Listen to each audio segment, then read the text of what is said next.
Coming up on First at 4, Eastern Kentucky natives living in Nashville react to the deadly and destructive tornadoes that moved through the state overnight. And officials in Magoffin County are taking extra steps to stop people from stealing road signs.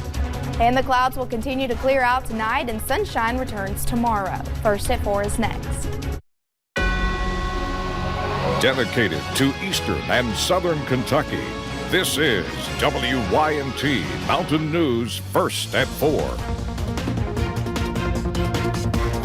Good afternoon, I'm Steve Hensley. First at 4, overnight tornadoes tore through Tennessee, including downtown Nashville, killing at least 22 people. Hundreds of homes and businesses were damaged or destroyed, and thousands lost power.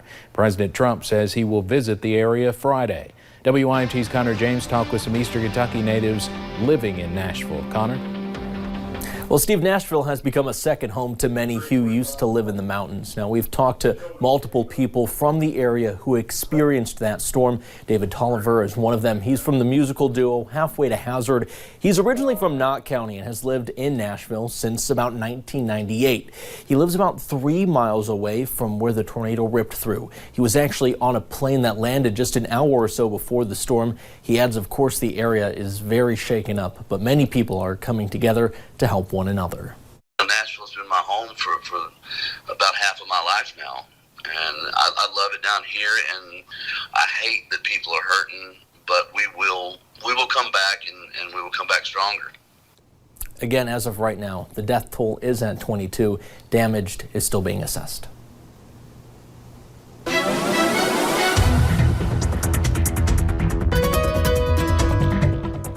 We got a few stronger storms last night, but of course nothing like down into Nashville. Of course, thoughts and prayers down to them. Still dealing with actually a few rumbles of thunder here in the mountains. We'll go ahead and take you up to Pinpoint Doppler, where we're seeing mostly clear for some of us, but still hanging on to a few showers and maybe a few rumbles of thunder just north of Pikeville and south of South Williamson, as kind of the last rain starts to move out of the area as that cold front does continue to move through. You see it's right over us right now, so that's continuing to push those clouds and those rain chances off to the east. But those winds are still picking up, coming from about the west for most of us, anywhere about 15 to 20 miles per hour. But those winds gusting here in the mountains anywhere from about 25 to 30 miles per hour. So we're going to hang on to these wind gusts tonight and as we head into the next few days. Now, the good news is we do clear out as we head into your Wednesday, but could be tracking a little bit more rain by Thursday and by Friday. I'll have those details coming up in a little bit.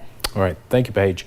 Employees with the Magoffin County Road Department are having a hard time keeping road signs where they belong. Now officials are taking extra steps to stop the crime. WYMT's Marianne Fletcher explains. Many signs like this are missing from Magoffin County roads.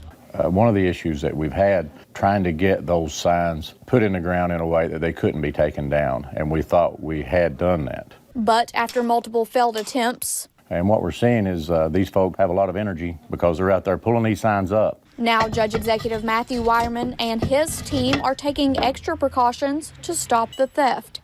We started putting those up, and we are putting them in with a 3-foot anchor base. We put a 10-foot pole down in there so the sign stands 7 feet tall. Plus adding tamper-proof fasteners and trail cams to catch criminals in the act.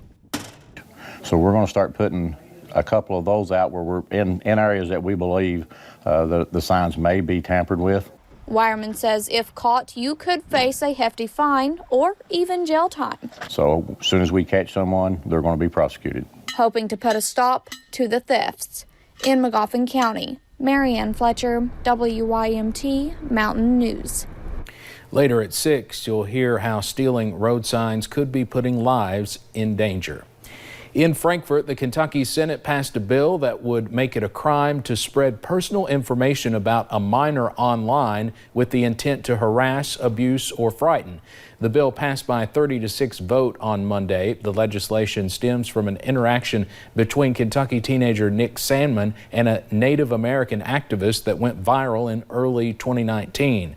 The bill now goes to the House, where a similar bill died last year. Fake money is circulating through parts of Rowan County. The Rowan County Sheriff's Office says investigators have had reports of counterfeit $10 and $50 bills.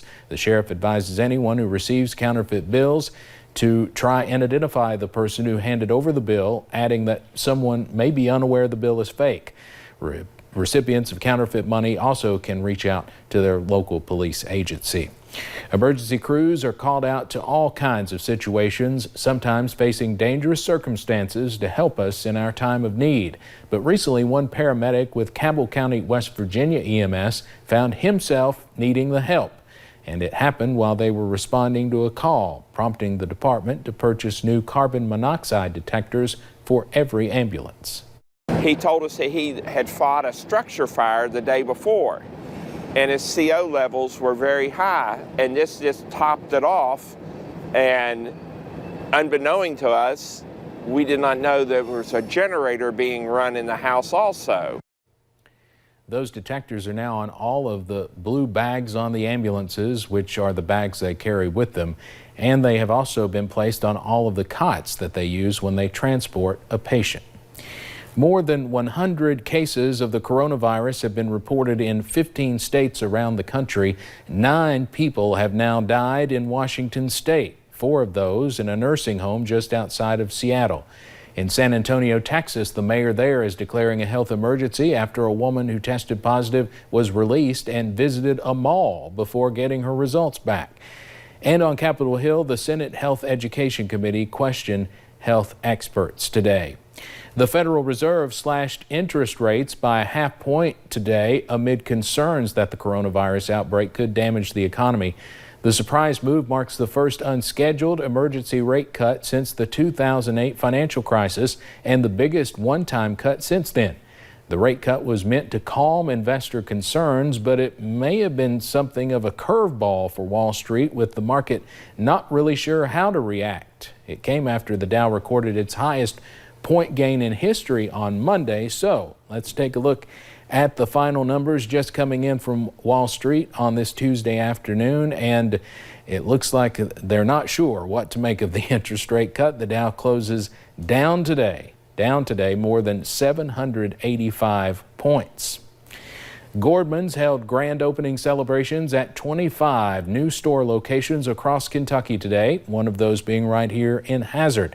Previously Goodies, Gordman's is located in the Black Gold Plaza Shopping Center. They have everything from clothing, shoes, toys to decor. Hazard Mayor Happy Mobilini says it's a good day for the community. We want to make this place a place where the high school kids can go away to school or go here to the community college and get their degree and come back here and stay. Each store awarded a local school with a $1,000 check. WYNT's Lacey Roberts will have more about it tonight at 6. It's the biggest voting day of primary season. I'm Natalie Brandon, Virginia, with how the shakeup before Super Tuesday could impact the race. And sunshine and warmer temperatures return tomorrow, but how long will they stick around? I'll have those details coming up.